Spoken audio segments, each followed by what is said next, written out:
Good evening, and thank you for joining the Planning South Committee meeting this evening.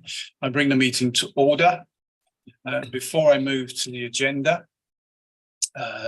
just like to welcome the public speaker this evening. I remind you that you have 2 minutes when you are asked to speak. We're not expecting a fire drill this evening. So if it does go off, please leave by the nearest exit, which is either behind me or to the side. And then we gather at the bandstand in the park. May I remind members to switch off their mobile phone or turn it to silent. And when you are speaking, please can you turn the mic on? And when you're finished, please turn it off. And that when we are taking a vote or you want to attract my attention, please raise your arm so I can see it very clearly, or the officer can see it very clearly, especially when we're taking the vote. Before we start, could the officers please just introduce themselves? Thank you. Robert Hermitage, Principal Planning Officer in the Development Team. Emma Parks, the Head of Development and Building Control. Laurel Tilbury, Committees Officer. Thank you.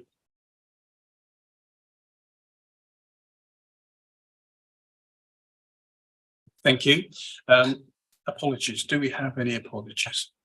Yes, we have apologies from Councillor Sam Bateman, Mark Bainham, John Campbell and Malcolm Eastwood. Thank you very much. Agenda item number 2, the minutes of the previous meeting. Can I take these minutes as agreed? Councillor Circus.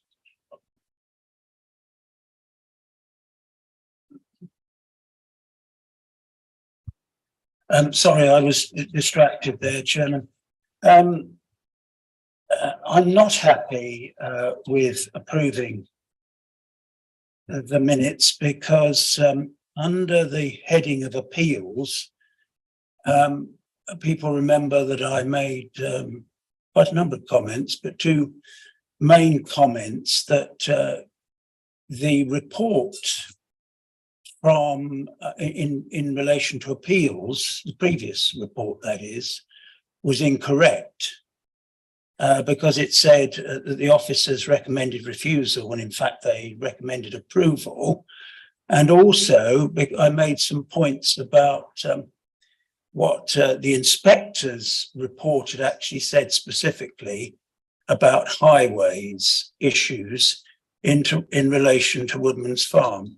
Now, none of that has been reported in the minutes. Now, I don't know why that is, whether the minutes are meant to be the barest of accounts, but, you know, comments were made, an undertaking was made to correct the record, and nothing appears in the minutes.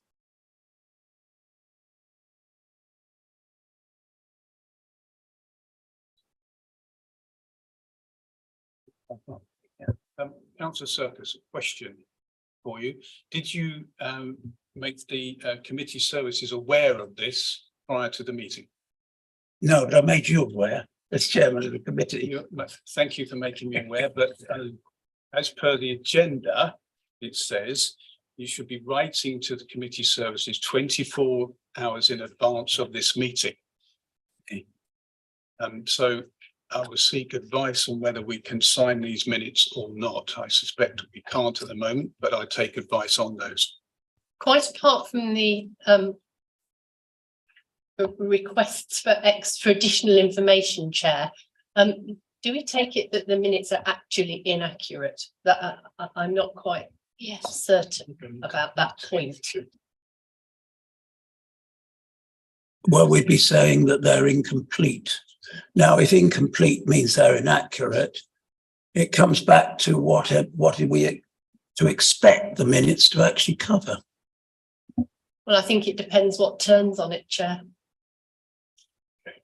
But I think it's only courtesy that if one can't report inaccuracies or omissions 24 hours before as required by the Constitution, you should at least do so at the earliest possible opportunity in the fullest way possible. I don't think what I didn't appreciate, Chairman, is that the approval of the minutes at this meeting was a mere formality. I didn't appreciate that. They're not a mere formality, but what is it? We would hope that any challenge to the minutes would be raised prior to the meeting so that we have visibility of it and we can make necessary amendments accordingly, and gives us time also to look back at or listen back at the recording. Yeah. Chair, you're now in an invidious position because none of us know what the committee clerk's notes were last week or can hear the recording now. So it's rather, we're rather left wondering whether we should conduct further research.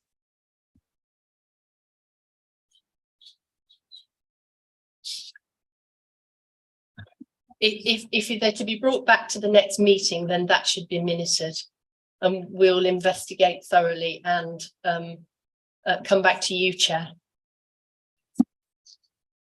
In that case, we will bring the minutes back to the next meeting, having thoroughly investigated and listened to what was recorded at the previous meeting.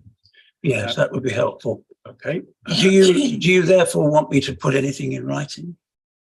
Or are you going to rely on the record, the oral record? I think, Chair, that we really need to know what it is that Councillor Circus has issue with, because we can't hope to address it if we don't know what it is. The oral record would demonstrate quite clearly what the problem We don't is. produce a transcript, Chair, do we? Okay, I'll come to you in a moment, Alan, if I may. I'm sorry. Okay, Alan. Yes. Thank you, Mr. Chairman. I'm a little surprised by this. I would have thought that the actual meeting that we sit at here is the premier point at which comments are made and decisions are made, not 24 hours before the meeting. If a question is raised at the meeting, it should be minuted at the meeting. Otherwise, what is the point of the meeting? Sorry.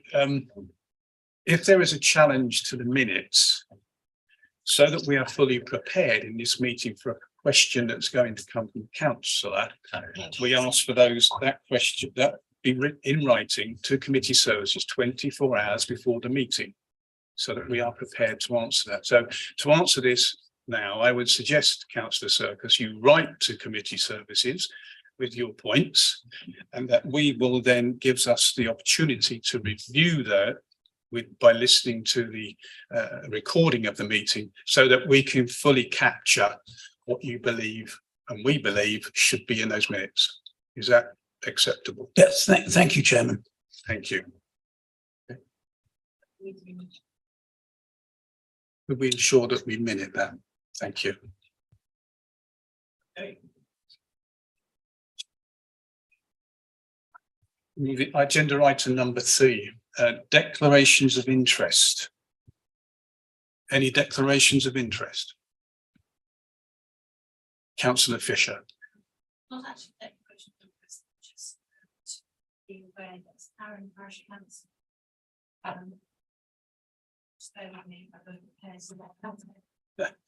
You may be asking a question that's. Apologies, thank you. Do I need to say something now about anything happening to at the moment? Okay, so just bear with me, please. It's pulled. Okay, there you go. It's been pulled. Okay, thank you. No, nothing to say then. Thank you, Councillor Fisher.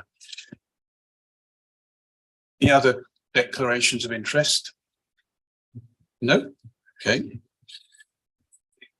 I have announcement, just one short announcement. Following on from our last meeting, just like to make councillors aware that you shouldn't engage with the public during our committee meeting. Okay, just ensure you don't engage with the public during our committee meeting. Thank you.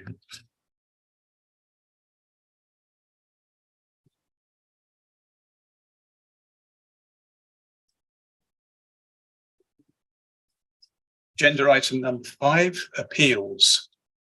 Do we have any views on the appeals?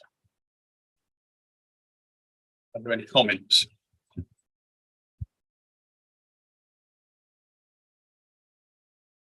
Okay, thank you. Agenda item number 6 is DC 21/2802 Ebsworth Cottage, the street Nutbourne. Please could the officer present the application to the committee? Thank you. Thank you, Chair. Part retrospective planning permission is sought for the demolition of an existing annex building and the erection of a 2-bed annex building, providing ancillary residential accommodation located to the eastern side of the existing dwelling. The application's site relates to a Grade 2 listed 2-storey building located on the northern side of the street Nutbourne. The application site is located within a conservation area and is on a narrow section of the highway with no through route. The site lays outside of the built-up area boundary and is thus considered to be located within the countryside. The dwelling benefits from a garden curtilage extending to the west, north and east of the dwelling, and this site is set on the southern boundary of the curtilage towards the highway. The proposed annex, which is shown on the right-hand side of the screen there with the existing to the left, would comprise a similar appearance and scale to that of the pre-existing building, which is shown on the slide here. So these are the west and north elevations. And here were the east and southern elevations as well. The building would be composed of a similar material composition comprising horizontal timber boarding with a plain clay tile roof.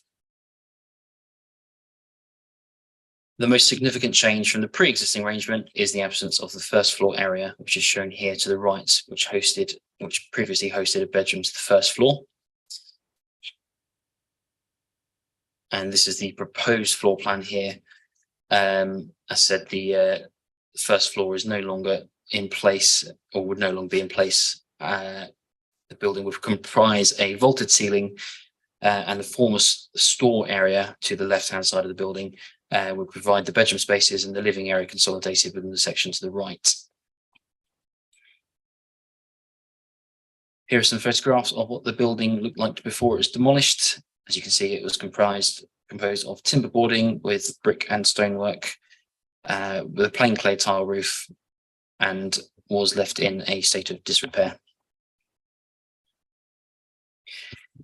This is what the site looks like now. The site, as per the application description, has been demolished, the land has been cleared, and the hard standing has been laid in preparation for the application annex to be built as proposed.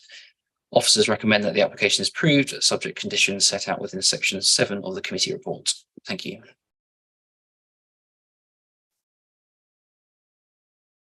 Thank you very much.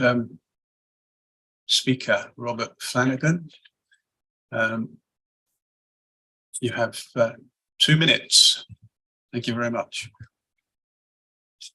Good evening, and thank you for the opportunity to talk to the committee. As already described, I'm Robert Flanagan. I'm a chartered architect and here representing the applicant and Folks Architects.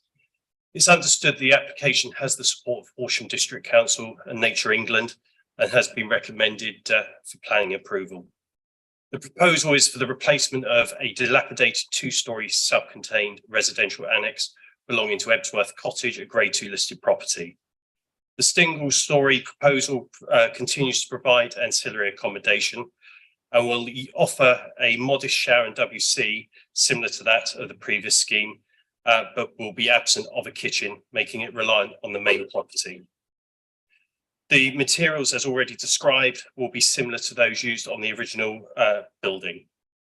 This ensuring the annex remains subservient to Ebsworth Cottage, and I note that there were comments by the conservation officer indicating that the proposal would have or will not harm the setting of the listed building.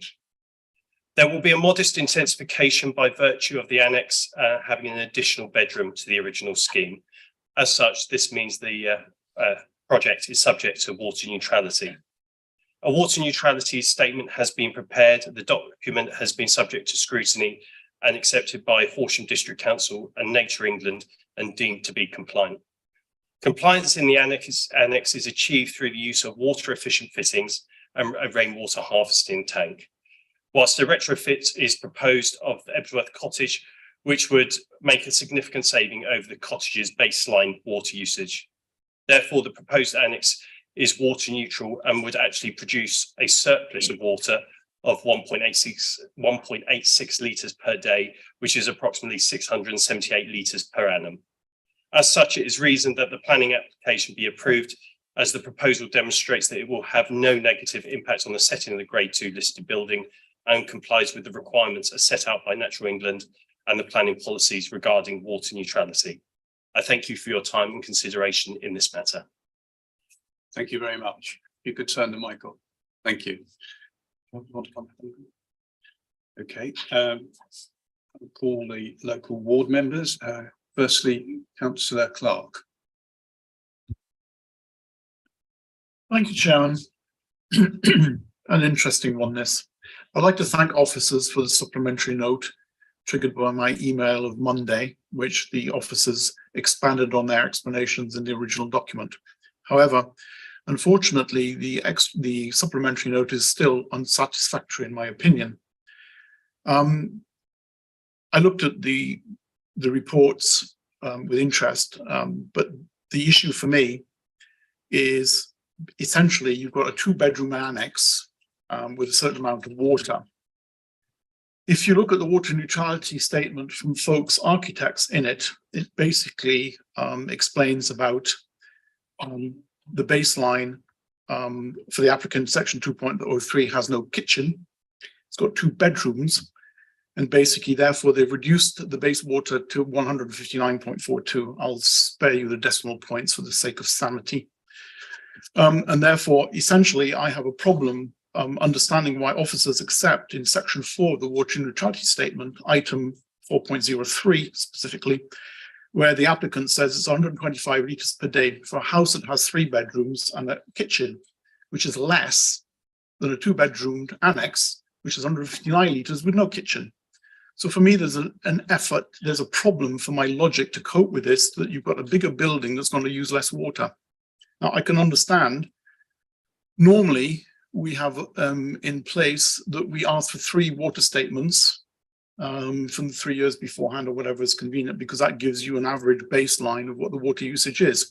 Now, nowhere in the reports have I seen that that data has been submitted. I don't know. And if it hasn't been submitted, the 125 litres seems to be plucked out of thin air. However, some people might think that it's based on planning regs. One has to have a system for water neutrality because we have to make sure that water neutrality stacks up as in perpetuity. I don't know whether the 125 litres would stack up. If you look at Southern Water's average water bills, they talk 175, 180 litres. So therefore, for me, the base position with the arithmetic takes 125 litres. For a house that's got 3 bedrooms and a kitchen, how does 125 litres stack up versus 159.4 to whatever it is? So I can see the calculation in the water neutrality statement, section 4.04, comes up with a desired result for the applicant, despite the typo, which I will, but I question the calculation. 125 litres today, or a higher number if it evidenced by the bills. This baseline is less than the annex, which has less bedrooms and no kitchen. So for me, water neutrality has not been proven, as the baseline used in the calculations, 125 litres, seem to be either plucked out of thin air or using a baseline which is convenient to give you the answer that you want. Is this a risk that we can take? And I'll spare you my observations on mathematical accuracy because you'll all be dead of boredom if I do that, but I have problems with this.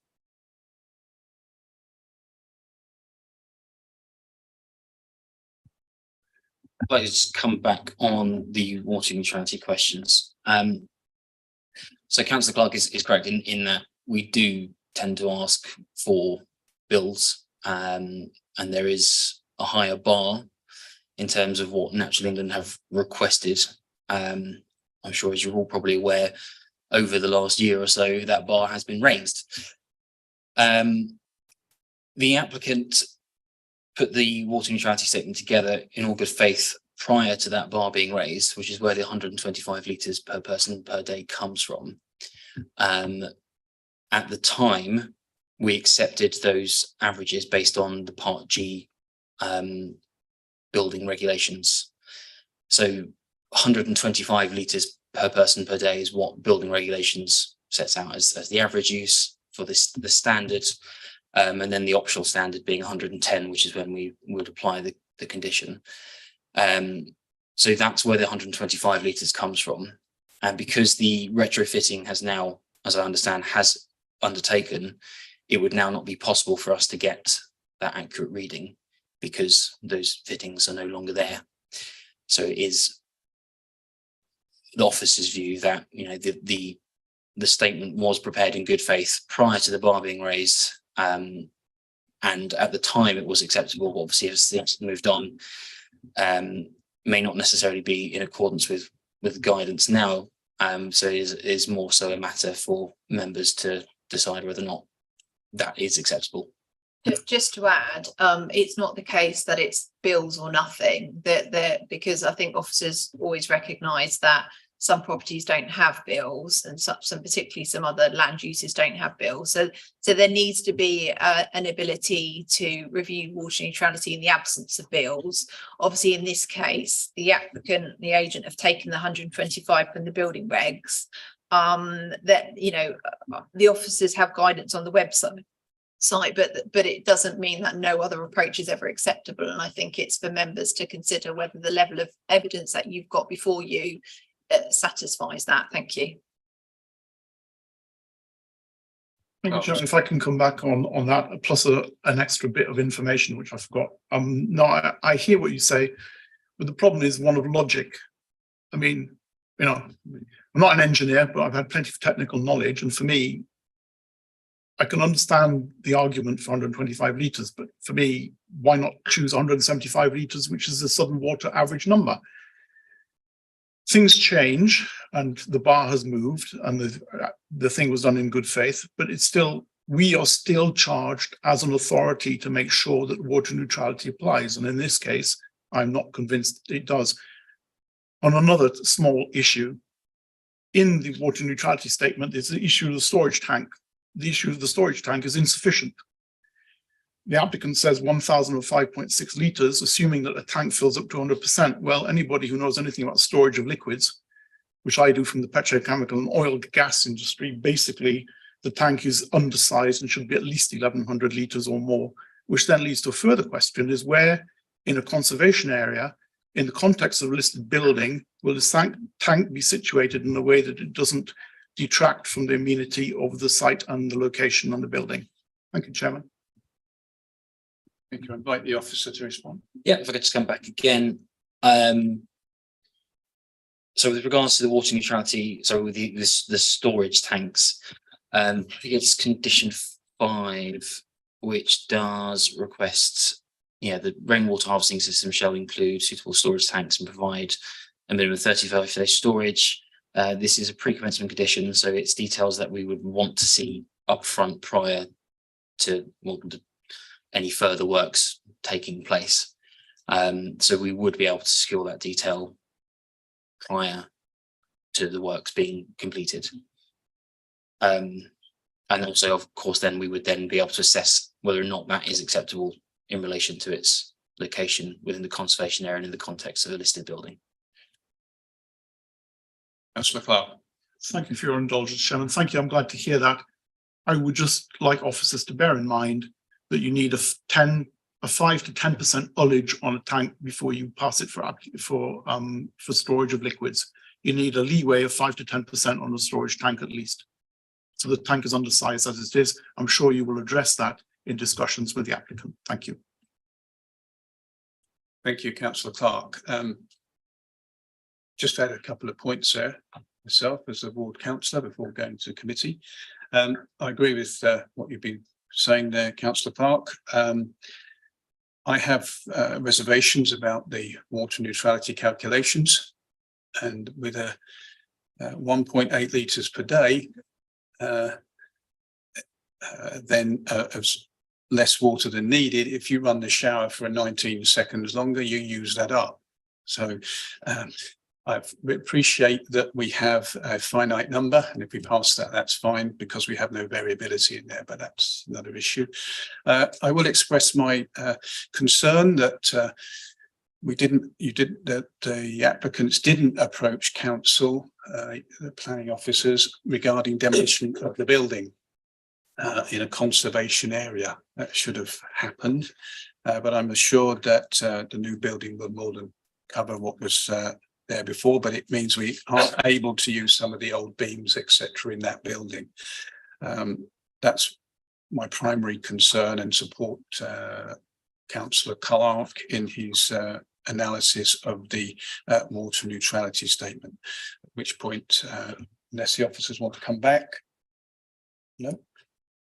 Just to say, in terms of the margins, obviously notwithstanding Councillor Clark's comments about baseline, in this instance it's been calculated that in effect the water use for the annex is a worst case scenario, because it's the figures are on the basis that it's occupied permanently and with a kitchen. So I think we need to be mindful of when we have that margin.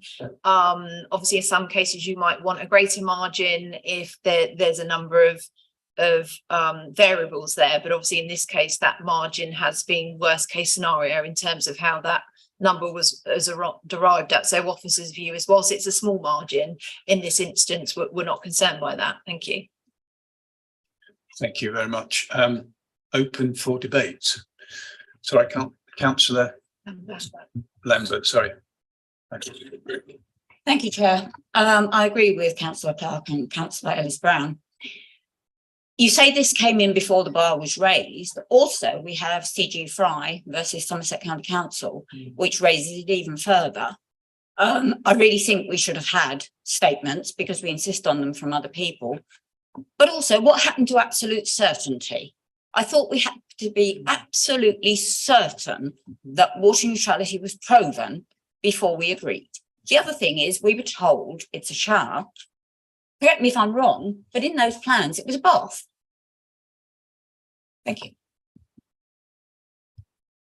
Yeah. Just in terms of the bar, there is a difference in I think we've had this at a recent committee, it might not have been South, but the bar is not absolute certainty. That's not actually the bar. The bar is certainty. And I know that sounds like a strange thing to say, but in planning there is a difference. So we have to have certainty, and so we have to be satisfied with the data, but that is a different test to absolute certainty. Thank you. Councillor Lambert, and I'll come to you. Councillor Lambert. Thank you, Chair. Yes, in which case I'm not certain. Councillor Dennis. Thank you, Councillor. The councillor's already made some comments. I've got on my list here. I suppose it's interesting this property is back here again. One of the questions I would have is, where is the garage that we approved only at probably the last planning meeting on those plans? Because I can't see it. Because that really would give us perspective of how cramped this listed building is going to be. And as someone has walked past it quite frequently, I thought the garage was pretty close, never mind the annex, and I knew exactly where the annex was. It was interesting, yes, again, this applicant complete disregard for the conservation area and the property, in so much the building had been demolished, cleared, and the new foundations created. I suppose that's all the added comments I can make. Thank you, Councillor Dennis. As you can see on this plan here, you've got the main building in the middle, the annex to the right, and the garage is to the left of that plan. Obviously, the garage, I understand, is currently at appeal, but obviously that's not a consideration at this meeting. Our focus is on the annex, and obviously in terms of general space, as you can see, it's quite a spacious plot, and the annex occupies a site, a building that was already there, so it's not creating any kind of additional development within the site. Thank you. Sorry, councillor Dennis. Yeah, I know that the garage is not under consideration, but would have given an impact of actually the impact of this to get another building on the side of it. And you say that it's quite a generous spot. If you actually go up there and you look at it, it's not actually a generous spot because most of it is going uphill, and actually the back of it, most of it is actually quite tall, intrusive vegetation in the form of trees, etc. So it's not actually that generous a spot because they obviously wouldn't be able to cut down the trees. Thank you, councillor Dennis. Yes, councillor. Sorry. It's all right. Thank you, councillors. Could I have some guidance, please, on when calculating water neutrality? Is it based on the building or is it based on the plot? And in the sense that this house is, I think I heard the word was subservient to the main house. So when we're calculating this, I don't see I don't see why it matters whether or not there's a kitchen or not a kitchen in this annex, because for me, you would be basing it on the plot. And based on that, is it still within, what is it a consideration, and how does that factor how we would decide if it's water neutral or not? Thank you. Thank you, councillor. I'll try and answer your question. It's not based on the plot or the plot size. It's based on the actual water usage. You know, what the existing baseline is for the site versus what it would be if the annex was there, and what's the difference, and does any savings demonstrate water neutrality? So the plot itself doesn't really matter. It's how much water it uses. I hope that answers your question. I think so. I'm still a bit muddled, but yes. The other thing is there a difference in, sorry, it's a very general question, my apologies. Is there a difference between clean water and, well, brown water? I'm not sure what the rainwater in terms of calculating, because I know there's a higher cost, of course, having clean water as opposed to collected rainwater. So the basis for water neutrality is how much water does it draw from Horsham? So how much water does it use by kind of turning on the tap? Obviously, part of the mitigation for any water use might be by rainwater harvesting or grey water harvesting, for instance, as methods to reduce that water consumption. But in terms of what, you know, the key for us is how much water is it actually using, you know, directly from the pipes. And therefore what's offset. Thank you. Thank you. Councillor Croker. Thank you, Chair. I have a couple of fairly basic questions, which perhaps I could have answers to first, but I'd like to come back on water neutrality. So with regarding the ridge heights, it's not clear from the drawings whether the ridge heights are the same and proposed and existing. Or was existing before someone knocked it down. And also the fenestration, I note that the previous building had leaded windows. Will that be a requirement of the new one? So those are the two simple questions. I hope they're simple.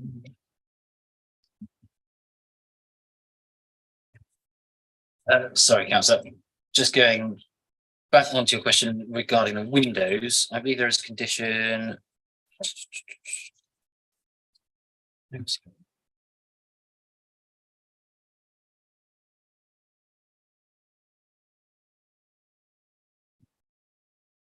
I believe window framing is mentioned, but not actually the glazing. Correct, yeah. So there's no requirement for that. But we could always add it in as a condition. Generally, when we come to listed buildings or building the purchase of listed building, we're generally guided by conditions by our conservation officer in terms of what details they feel is necessary. Obviously, if there aren't details on the conditions which members consider are necessary to make the development acceptable, then that's open to you to add those requirements in.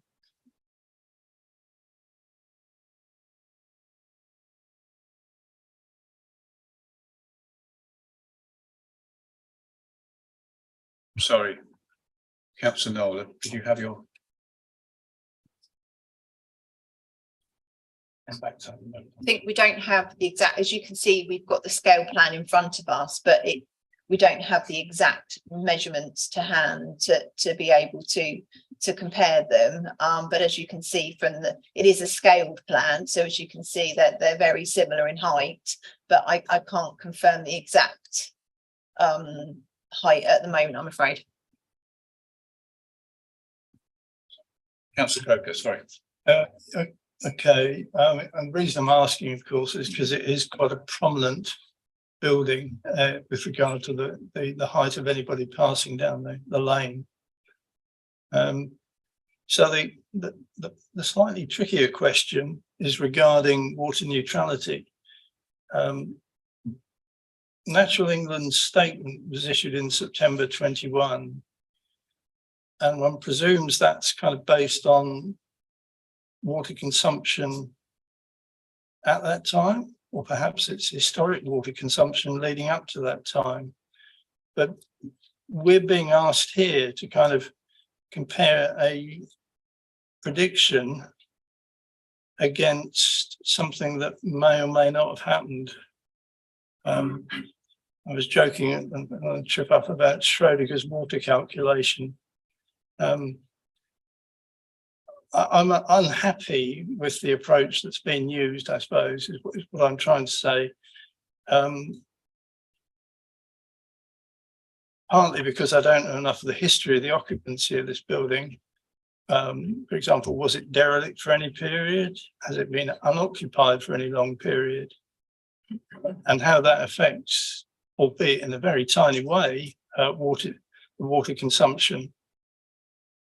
So any guidance from officers there would be appreciated. As a final point, 1,000 litres is not enough by the numbers that are actually in the water neutrality statement. It should be around 1250 for storage, plus, as Councillor Clark points out, the need to oversize tanks. Thank you.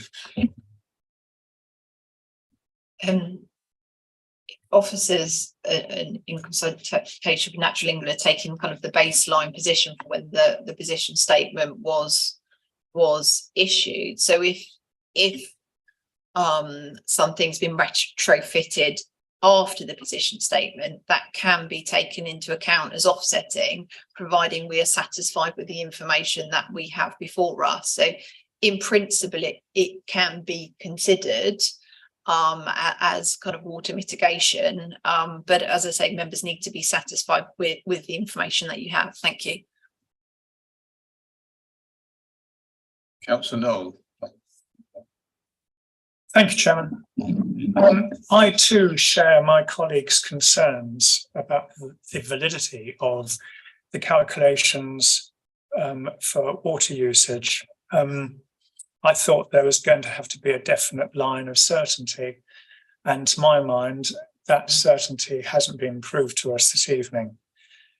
However, I have another question, which is to do with the start of this building and the laying of the slab. Could you please go back through the slides to where the slab is shown? There. To me, it looks like there's a severe slope down from the slab level down to ground level, I assume, and it's very difficult to see.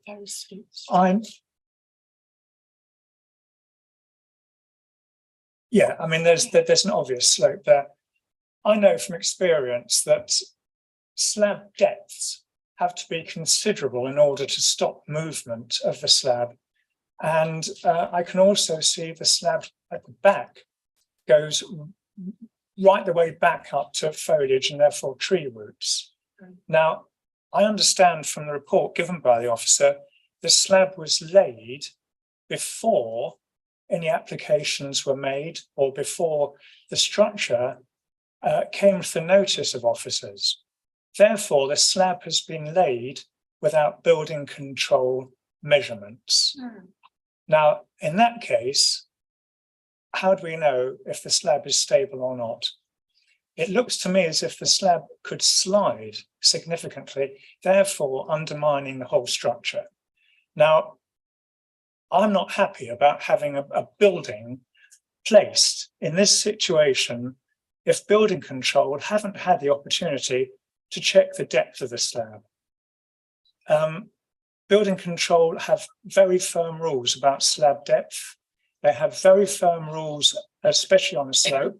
They have very firm rules about slab depth, which is being laid next to tree roots because of the undermining of the slab.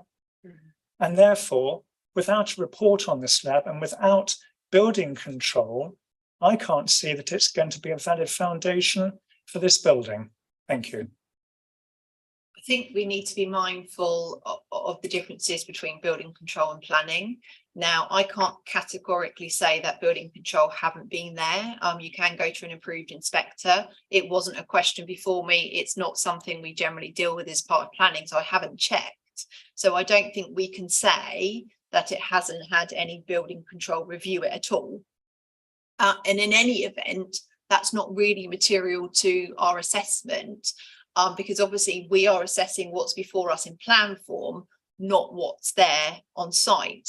And if members were concerned about levels, for instance, it's possible for you to add a condition on about levels. If that means that that needs to be removed and they need to do it in accordance with a levels plan, then that would be the requirement of the commission.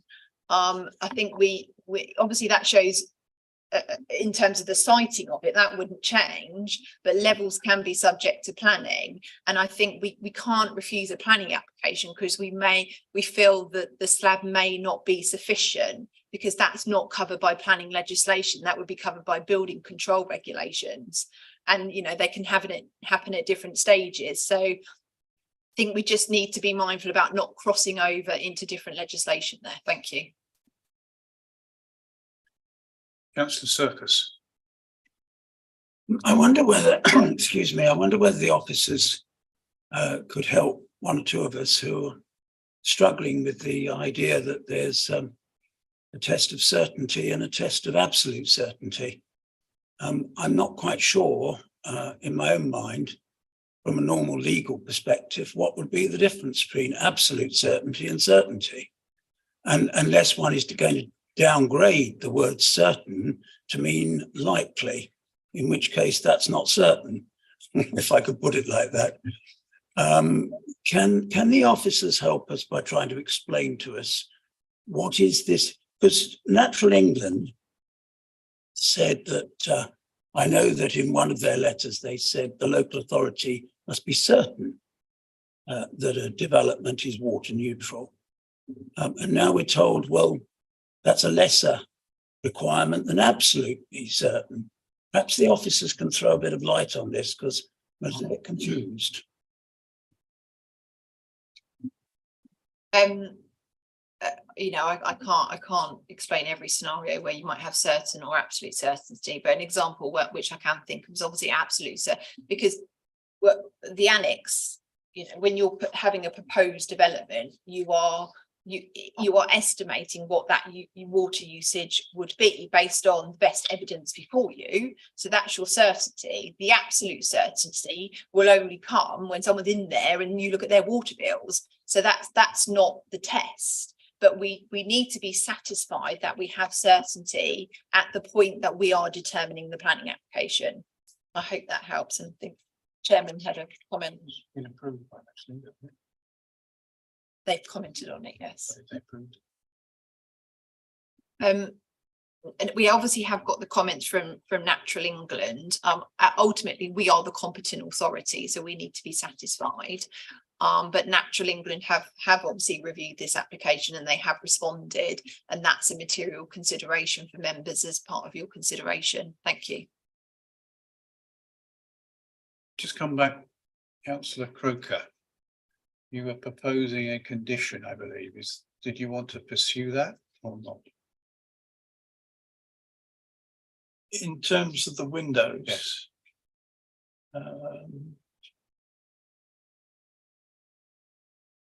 Probably not. I think there are bigger issues on this one. Thank you. Okay, thank you. Councillor Clark.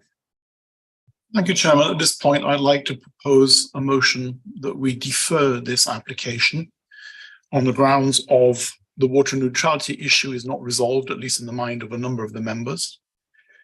the windows issue that Councillor Croker raised, the issue of the slab levels, and finally the issue of the storage capacity. I think I've made that list complete so that when it comes back to this committee, that those 4 elements will be considered and we don't forget anything. I hope I've not forgotten anything, but I'd like to propose that, Chairman, if you please. Thank you, Councillor Clark. I'd just like to check that we've captured that accurately, what you're proposing. Councillor Clark. Particularly the four bits that I made sure to bring forward next time. So the water neutrality statement, calculations, slab levels, storage capacity of the tanks and the windows. Okay, thank you. So the motion is the listed, Councillor Croker, apologies. Would it be worth adding the ridge height as well? If that's, yes. Councillor Clark is happy with that because it was your motion. I am happy with that, thank you. Do we have a seconder for that motion? Okay, thank you. All those in favour? Just hold your hands so we can count them. Got 16 for, Okay, those against? Okay. 1 against Any abstentions? and 1 abstention. Thank you. Therefore, that motion is carried. Thank you. Item which has been withdrawn. Item number 7, I believe, has been withdrawn. Just checking my agenda.